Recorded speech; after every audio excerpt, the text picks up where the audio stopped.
내가 곧 그들에게 사자들을 보내어 이르기를 내가 이제 큰 역사를 하니 내려가지 못하겠노라. 어찌하여 역사를 중지하게 하고 너희에게로 내려가겠느냐 하매. 아멘. 느헤미야서 6장은 성벽 재건이 거의 완성 단계에 이르렀을 때 벌어진 일입니다. 성벽의 틀이 세워지고 문짝만 달면 되는 상황이었습니다. 그러자 대적들은 더 이상 무력으로는 막을 수 없다는 것을 알고 전략을 바꿉니다. 그래서 산발락과 도비야 그리고 게셈은 느헤미야에게 사람을 보냅니다. 그리고 오노 평지의 한 촌에서 함께 만나자고 합니다. 그들의 제안은 겉으로 보기에는 평화롭고 합리적으로 보였습니다. 더 이상 적대하지 말고 대화를 통해 문제를 풀자는 것 같았습니다.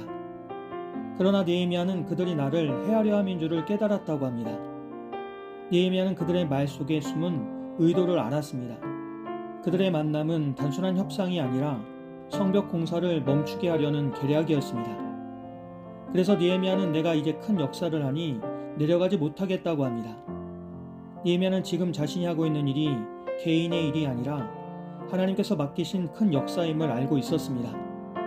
그래서 그는 중요한 일을 핑계 삼아 더 중요한 일을 내려놓지 않았습니다. 그러나 대적들은 포기하지 않았습니다. 같은 말을 4번이나 반복해 전합니다.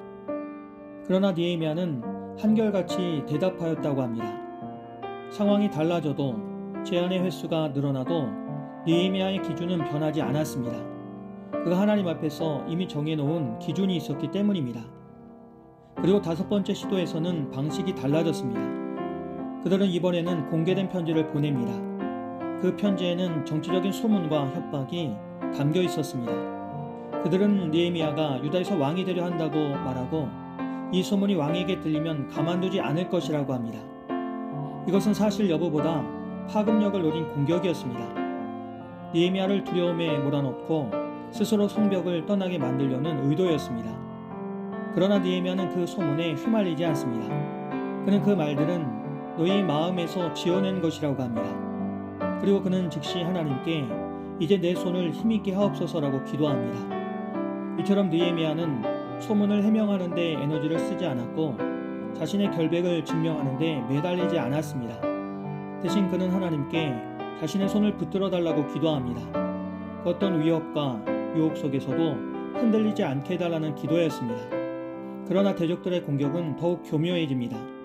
이때 스마야라는 사람이 등장하여 느헤미야에게 하나님의 이름을 언급하며 그들이 당신을 죽이려 하니 하나님의 성전 안으로 들어가 문을 닫으라고 합니다. 그러나 이 제안은 느헤미야를 보호하기 위한 말이 아니라 그를 넘어뜨리기 위한 유혹이었습니다. 느헤미야는 그것을 즉시 분별하고 나 같은 자가 어찌 도망하겠느냐고 합니다. 그리고 나 같은 자가 어찌 성전에 들어가서 생명을 보존하겠느냐고 말하며 나는 들어가지 않겠다고 합니다. 느헤미야는 총독이었지만 제사장이 아니었습니다. 그는 자신의 생명을 지키기 위해 하나님의 질서를 어기지 않았습니다. 그렇게 두려움이 그의 신앙의 경계를 허물지 못했습니다. 느헤미야는 이 말이 하나님께로부터 온 것이 아니라 스마야가 돈을 받고 꾸며낸 말이라는 것을 알았습니다. 목적은 분명했습니다. 느헤미야로 하여금 죄를 짓게 하여서 성벽 재건의 정당성을 흔들려는 것이었습니다. 그렇게 대적들은 느헤미야를 넘어뜨리기 위해 그의 신앙을 이용하려 했습니다. 하지만 그때 느헤미야는 다시 하나님께 기도하며 도비야와 산발랏을 기억해달라고 합니다. 이것은 판단을 하나님께 맡기는 기도였습니다.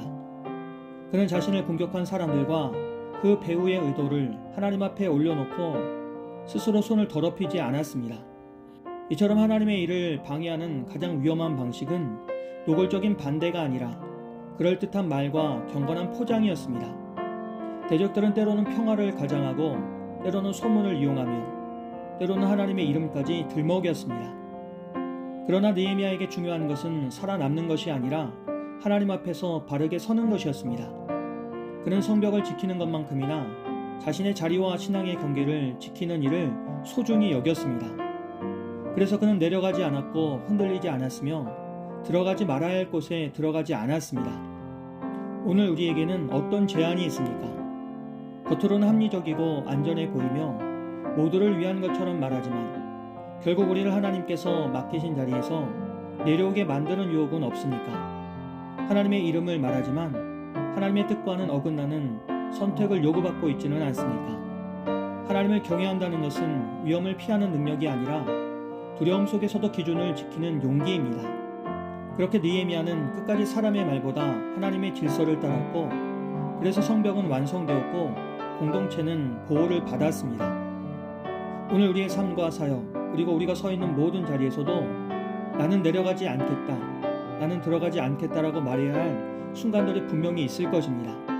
그때 사람들 때문에 신경 쓰고 휘둘리기보다 하나님의 부르심을 붙들고 안전함보다 순종을 택하는 우리 모두가 되기를 주님의 이름으로 기도합니다. 거룩하신 하나님, 우리에게 분별의 능력을 더하여 주셔서 하나님의 뜻을 밝히 알게 하시고 두려움이 아니라 하나님을 경외함으로 바른 선택을 할 수 있도록 도와주시옵소서. 예수님의 이름으로 기도합니다. 아멘.